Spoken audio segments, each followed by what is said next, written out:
Welcome back to another Reddit deep dive episode. But before we dive in, I want to ask you something. What if there was someone out there who kept a log of every single thing you did, every minute of the day? I think that would be pretty creepy. Well, what if I told you that's exactly what happens every time you go online? Your internet provider like AT&T or Verizon is allowed to store logs of every website you've ever visited and can legally sell this data to anyone. That's why whenever I'm online, especially while investigating for these deep dives, I always use ExpressVPN. You see, ExpressVPN reroutes your internet connection through their secure servers, so your internet provider can't see or log what you do online. You may be wondering, if I'm routing all my data through a VPN, then doesn't that mean the VPN can see what I'm doing and log my data instead? And you're right to think that. Many VPNs claim to have a no-log policy, but have been caught logging customer activity. That's why ExpressVPN is the only VPN I trust, because they use trusted server technology. They were the first major VPN provider to engineer all of their VPN servers to run in RAM. This makes it impossible for their VPN servers to store any data, including the logs of any ExpressVPN customer. And you don't have to take mine or ExpressVPN's word for it, because ExpressVPN is so confident in their no-logs claim that they've even had one of the biggest assurance firms, PwC, audit their technology. It's no wonder that CNET named ExpressVPN the #1 VPN in the world.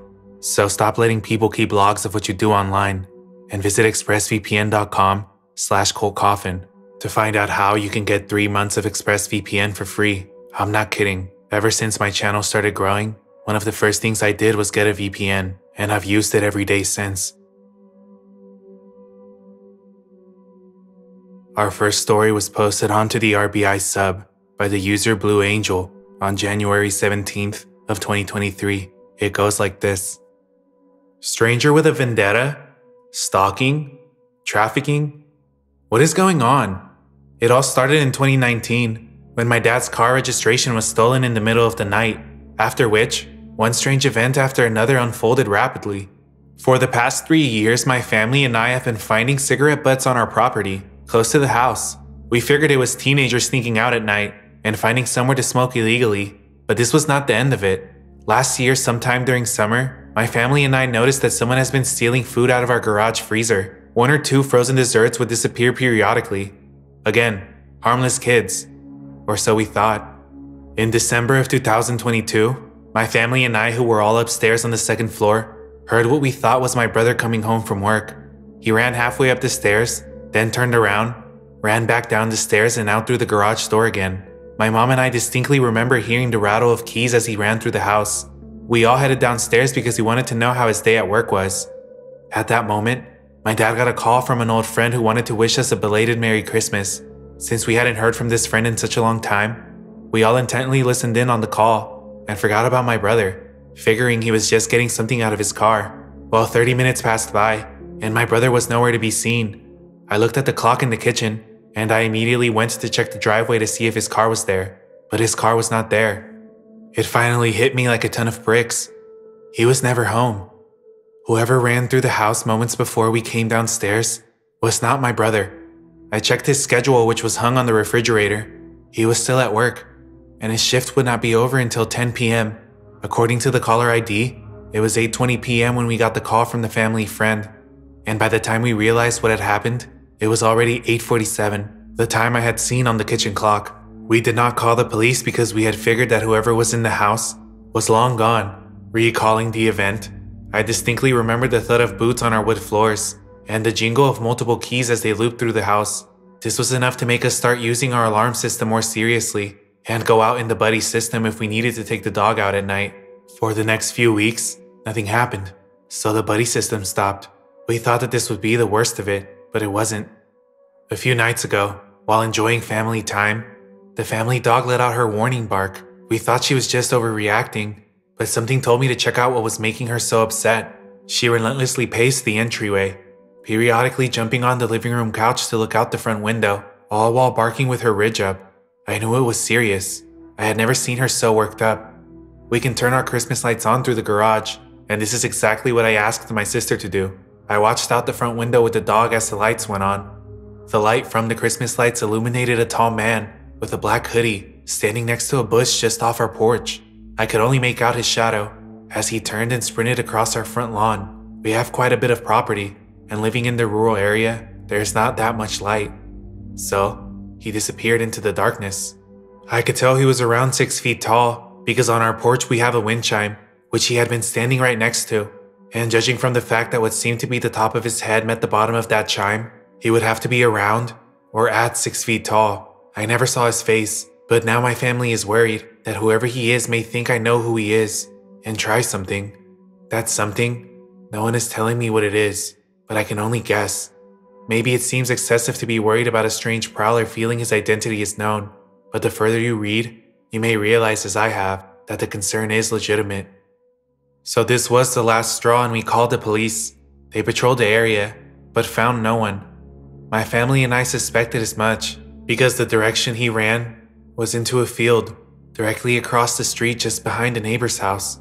After some discussion with the officer, my dad decided to get cameras installed in the following month. And not too soon either. This morning my sister took the dog out, and since it wasn't dark she went alone. Shortly after, she came back in the house and grabbed a medical glove from our first aid kit and ran outside. After a few minutes, she came back inside the house holding some purple clay-like substance. I helped her put it in a Ziploc bag, and upon closer inspection found that it smelled strongly of chemicals. Purple, clay-like, and chemical-smelling wad in the middle of our front yard. We called the police for the second time this week, and they collected it.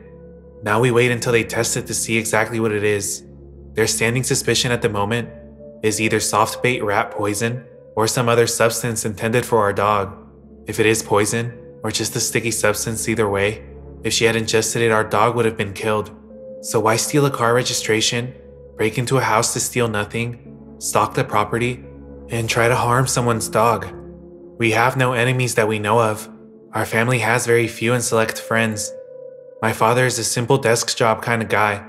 My mom is a stay-at-home wife, and all my other siblings are just ordinary people with ordinary lives. Our neighborhood is quiet, and we have gotten to know a few of them, who are really great people. With a little reconnaissance, I found out from our neighbor who my family has befriended, and who has lived here practically his whole life, that no one fits the description of our prowler. The neighborhood has been quiet and calm, until we moved here, that is. No one else has been disturbed by a prowler on their properties.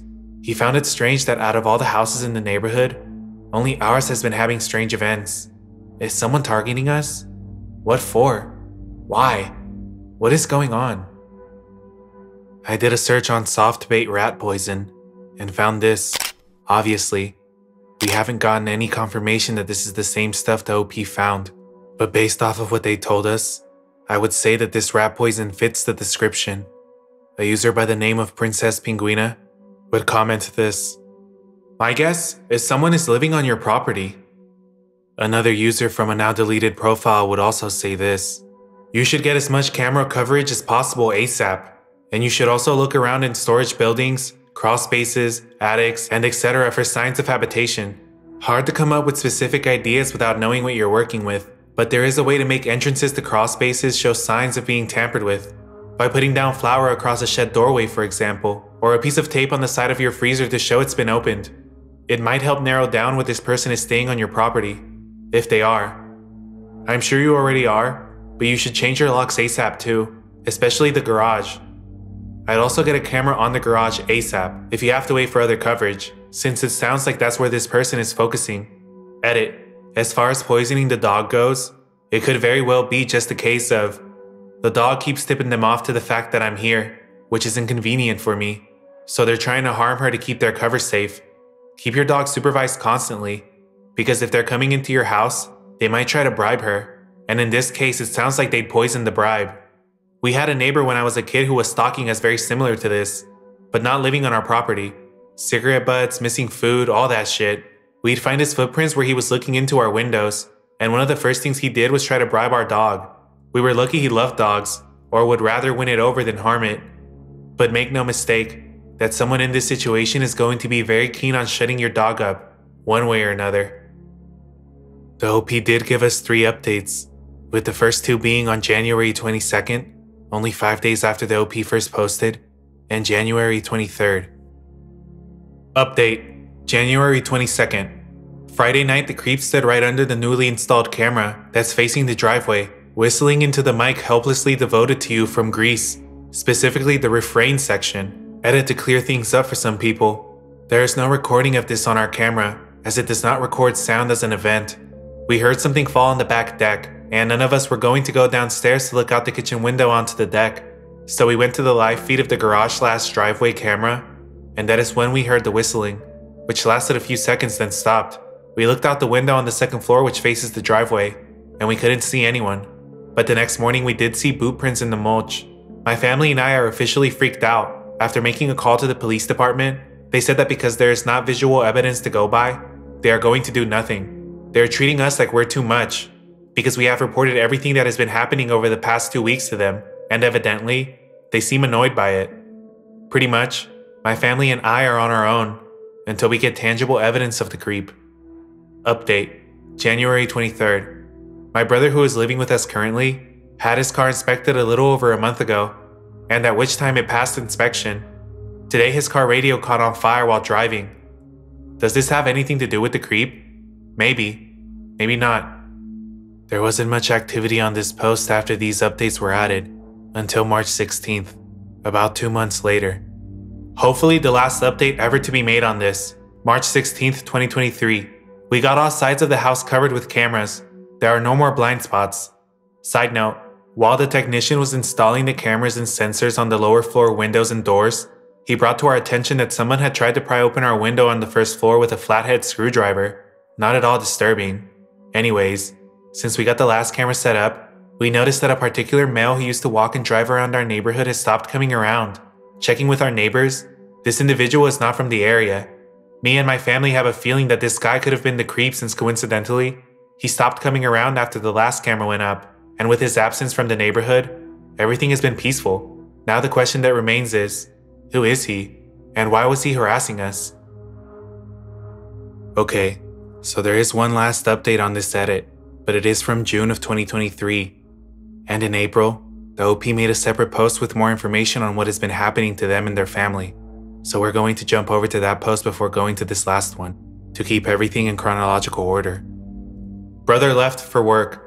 He noticed that while pulling out of the driveway, his car sounded a little off, but he was running late. He ignored the sound and continued driving. My brother decided to check on his car when he got home after work. On his way home from work at around 3 in the afternoon, he noticed that the sound was now an audible scraping of metal from under his car. As soon as he pulled into our driveway, he looked under his car and found that the heat shield was hanging down. At first we thought that possibly corrosion could have caused the heat shield to become loose, but there was no signs of corrosion. Closer inspection showed that the heat shield had been pried away by force with some sort of tool. His car is always parked in the driveway where we had installed a camera, so naturally, we opened the Google Home app to see event history. The morning he left for work that day, no event was recorded. For the first time in several months of having it installed, the camera did not record an event. Upon inspecting the camera, we found a single scratch in a perfect circle around the frame of the camera lens. Was it there all along, and we just noticed it? Possibly. Our speculation is that maybe someone had stood in the corner of the house, the only blind spot between our side yard and driveway cameras, and placed some sort of cap over the camera, or anything else that would prohibit the camera from recording a person in the driveway. And no, it didn't happen at work. My brother's company said there was nothing on the parking lot cameras. Edit. Since nobody seems to care about how my family feels about this, I will omit any human personal feelings and cut this as dry as possible. This section was about how stressful this is, but since the populace is convinced of some sort of mental illness propelling me into some sort of mania, I don't really see the need to expose any of our emotions to heartless conjectures. Let's continue. This is the first event that has happened since we have had all the cameras up. There was only one other event that was before we installed the backyard camera, and no, the event was not recorded. There was a male stranger who used to walk the neighborhood before we installed the cameras, which are visible from the street. We suspected it was him, since once the cameras went up, he was no longer walking the neighborhood. We have not captured this person on any video, and the only time that we are aware of that the cameras have not worked is on April 19th of 2023 at 5:30, when my brother left for work, and it did not record him leaving. This is the same day his car was vandalized. Coincidence? Possible. Someone is messing with us. Whether every event leading up to this is a result of that one person or coincidence, it is still stressful trying to upknot everything. So please, stop asking for videos and stop calling BS on this, because quite frankly, you have the right to an opinion, but it does not mean that your opinion is the truth. Just because you didn't hear a tree fall in the forest doesn't mean it didn't happen. That is all I can say. I posted this with hopes that people would give me some insight or ideas of what to do, which a few have been very helpful, but this is not for entertainment. This is for the security and safety of my family. After this, we didn't hear of any activity from the OP. Before we get to the final update, I will say that the lack of video footage is kind of alarming. I'm not gonna outrightly say that this is fake, but a lot of the commenters do seem to believe this. The final update went like this. Update. He is a registered S offender who has a history of stalking. From 2015 to 2018, he lived with his mom a half block away from our old house on the other side of town. Evidently, I actually met him once when he was a teen, and my dad and I were picking up an armchair his mom was giving away. After our move here, he coincidentally moved across town too, and found out that we lived in a neighborhood close to him. That's when the stalking started. Police are finally handling this. Case closed. There are a few questions I still have, such as what was the purple substance, how was no video recorded at all, and why did it take the police so long? But if we do assume that this is all true, then at least the police did finally start working on this. And now, hopefully the OP and their family can move on.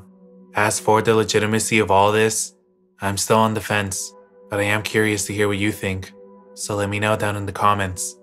I will say this about stalkers though. From what I've learned about them, some are very patient, very sneaky, and are able to avoid detection for very long periods of time. Sometimes the victim doesn't even know until it's already been months, and even years in some cases that they're getting stalked, because for some of these people, it only takes a small interaction, and suddenly a new obsession blossoms. You just never know what lengths these stalkers will go through to get close to their victim.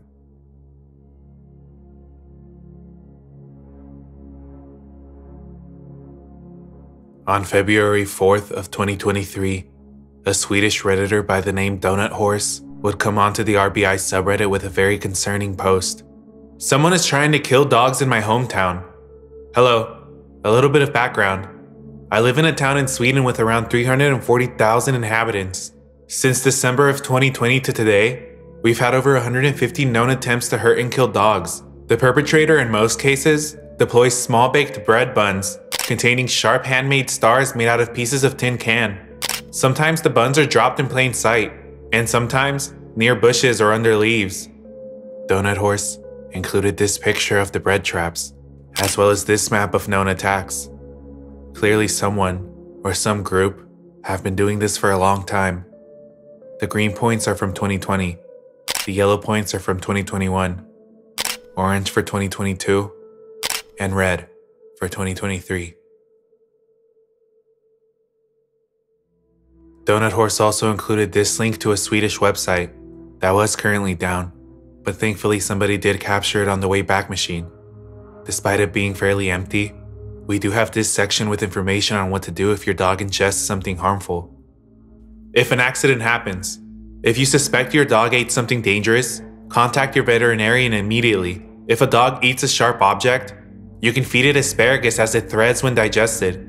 It can hopefully wrap around the foreign object and help passing it through the digestive system without causing harm. I think it's safe to say that the people in this city are pretty aware of the situation. The original post continues. Since 2021, a lot of dogs have ingested these buns, and at least 4 dogs have been rushed to the vet for operation, for stomachs filled with sharp objects. In other cases, meatballs containing nails, staples, or shards of glass have been found, the glass bottle kind. Since most of these cases/rumors were circulating on Facebook, I took it upon myself to create a website regarding the case. I then spent countless of hours figuring out what brand of tin cans were used. These were quite common tin cans, unfortunately, so this did not lead to anything.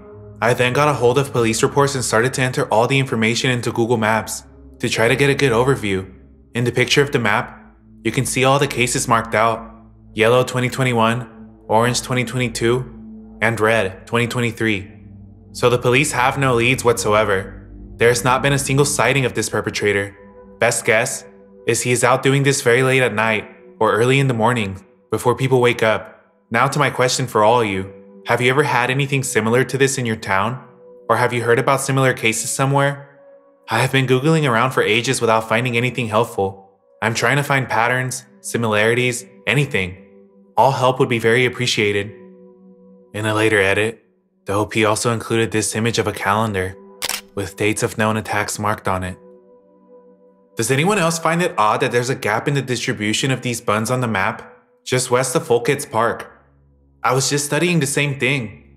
Maybe too much criminal minds on my part, but my brain went immediately to the geographical profiling. I pulled up the map, zoomed into the center, and saw the same thing. Wouldn't be surprised if the perpetrator lived in the area. All the points radiate outward from that zone. My wife is in school for forensics, and I showed her the map. She said, I bet he lives near that park. So yeah, OP, that area might be a good place for a stakeout. Just watching for someone carrying bags of rolls. This is the empty spot on the map that the commenters are talking about. Maybe I also watch too much true crime, but if this is a single person and they are out there trying to harm animals, then we could potentially have a future serial killer in the making. Usually these people begin harming animals and eventually move up to hurting people as well. Hopefully that's not the case here, but regardless, whoever is doing this is sick. 10 days after the original post, the OP would come back with this update. First of all, I want to say thank you for all your comments and theories in my first post. I have gone through them all and took a lot of great information and new insights from it. Now, what I didn't tell you in my first post is that the dog attacks are not the only crazy and strange thing that has been happening since 2020. Actually, we've had 4 different and very odd attacks going on in parallel to each other. Hitting glass shards in playgrounds, in the sand, under the swing set, slides, etc. Arsons at playgrounds. Attacks on more than 250 trees with what I believe to be some kind of draw knife. And attacks on dogs. I've made a picture marking out each individual known accident. I've also gone through all of the news I could find on these and marked out the dates and times. I also made a new map. This time, I decided to display the bread ball attacks only, because that seems to be the most consistent modus.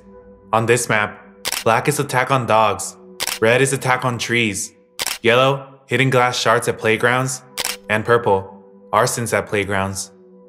One thing I noticed is this bike lane section. When I turned it on, it lit up this line of attacks, featuring tree, bread, and glass incidents. Aside from the tree markings, the bread and glass attacks could be somewhat easy for someone to commit while riding a bike, tossing their traps as they casually ride.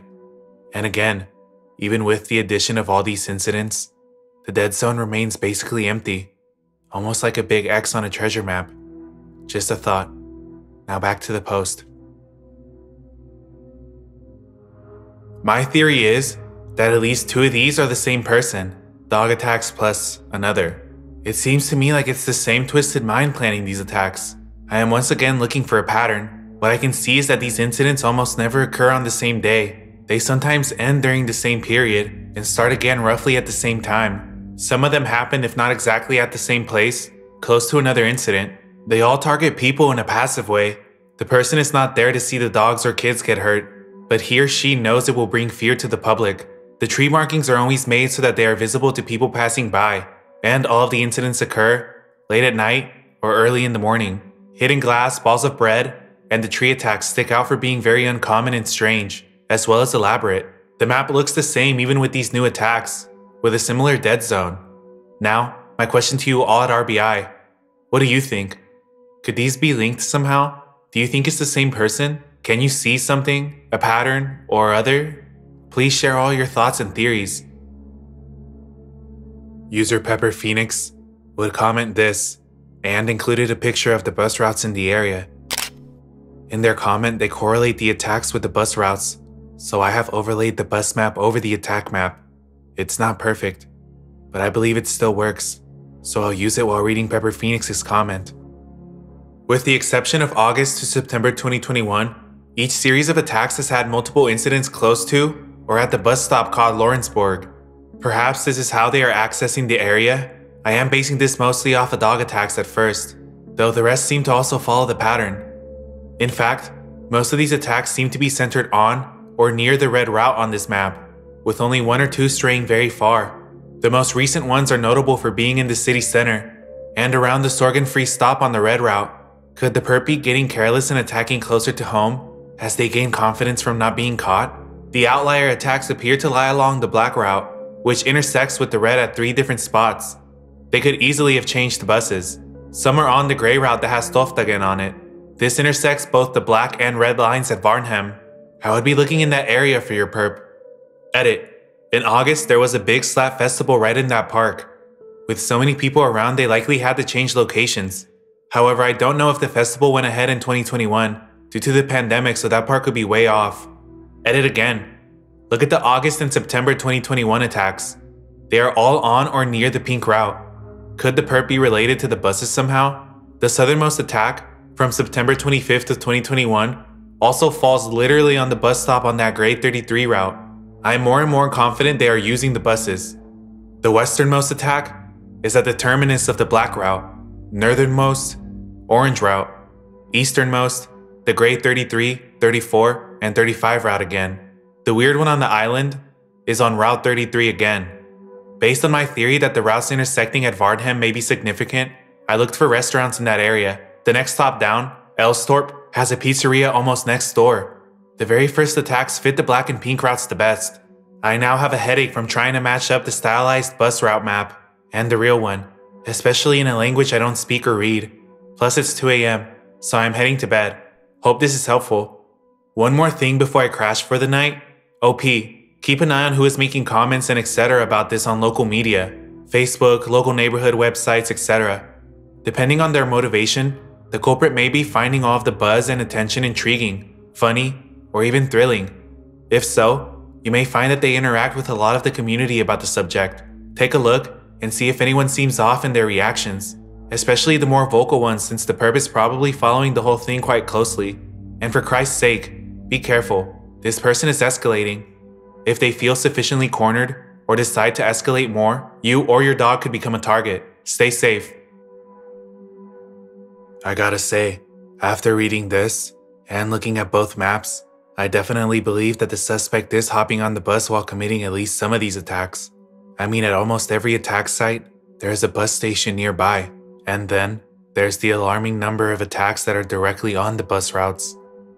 In another comment, Pepper Phoenix states that they studied forensic science in university and theorizes that whoever this is feeding off of the attention that they're receiving, likely feeling a sense of power for targeting the vulnerable, pets, and children, all while getting away with it. Phoenix does admit that this is all theory and speculation, but I can't help but agree with them. The next update came on April 18th of 2023, about 2 months after the last one, and it goes like this. It's been a while, and I've received a lot of messages from you guys for an update, so I will try and get you up to date with everything that's going on. First of all, once again, I want to thank all of you who have reached out, commented, and posted your theories. It has helped a lot, and I, and many others, are working on crossing some of them from the list of to-dos. So, since my last update, there has been a lot of media coverage. Svidsvexkan, the local paper in Malmo, has a series of different investigative articles on the dog tormentor. A lot of what they have written about is stuff you already know from my previous 2 posts about this. Something is new. For instance, an interview with an American FBI agent named Mark Safarik, who put his 2 cents in on the case. I have investigated many serial animal killings in my career, but it has always been cats that were affected, never dogs. What you have in Malmo is fascinating and disturbing, says Mark. It has been going on for a long time, at least since 2020, and a number of incidents have been reported, but no dog has died yet. This makes me believe that the process is important to this individual, and that it's not certain that he actually wants to kill, he says. He believes that there are more effective ways to harm dogs than to cut sharp metal pieces and bake them into bread, or to prepare meat with nails or metal. If the goal was to kill, he should have realized by now that that method doesn't work. Yet he continues, since he developed the method and came up with these stars, says Mark. For this individual, just like for some serial killers I have worked with, the preparations are important. Collecting materials, collecting metal, baking, it can all be a slow process to make hundreds of these buns, but it is still satisfying for him. He can fantasize during that time. Mark does not believe that the cans used for the dangerous metal stars say anything about the perp, at least nothing that can help in the search for him. The dog torturer may have come across these cans by chance. However, it is possible that the person has metal working as a hobby. What do the different methods, sometimes meat, sometimes bread, tell you? The behavior is so unique that it is most likely the same person. Basically, it's the same activity, even though he uses different materials. It could simply depend on what is available at the time or how much time he has. That the dog torturer holds on to his basic methods over a long period of time speaks to Mark's theory about the motive, to terrorize and instill fear, rather than actually killing dogs. He doesn't go after certain individuals, but after all dogs. It could be very well that he enjoys getting feedback when it is reported in the media, but also that he feels that he can manipulate the police without getting caught.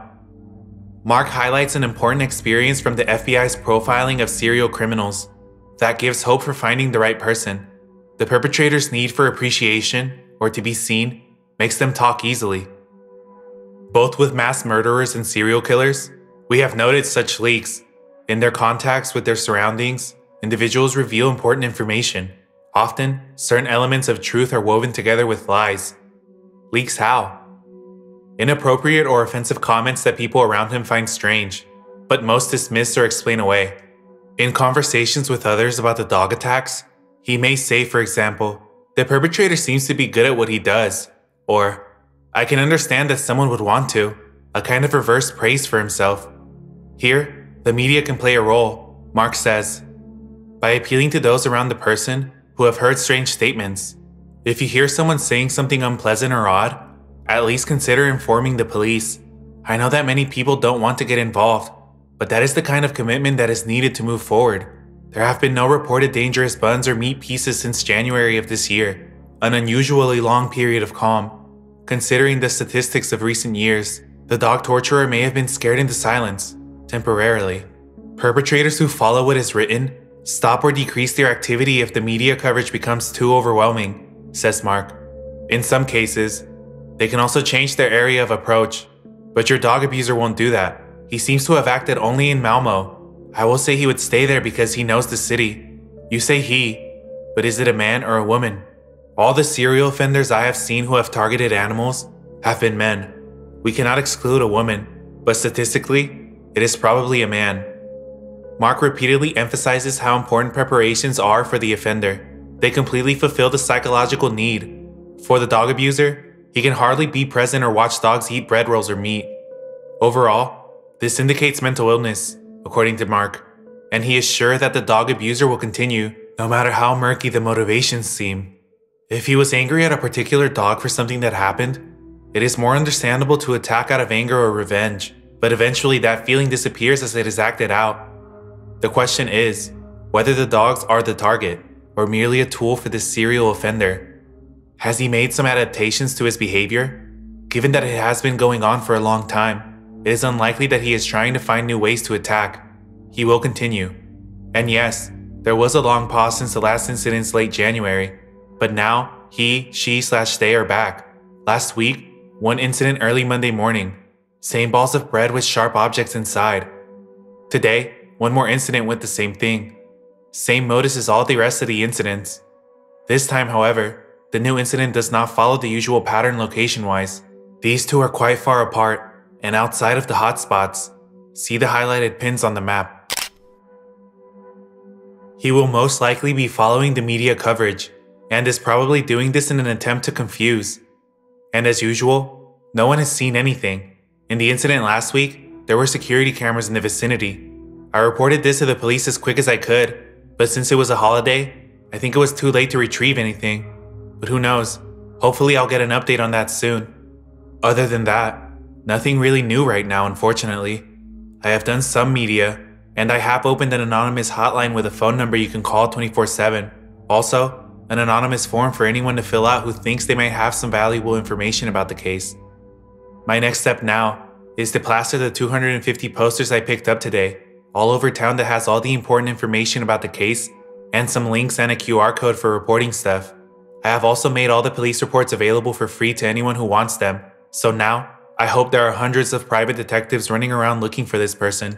As of today, I have a little Facebook group and chat with 2 other people who are doing some very cool stuff that I can't go into detail about right now, but I really think we are onto some good stuff.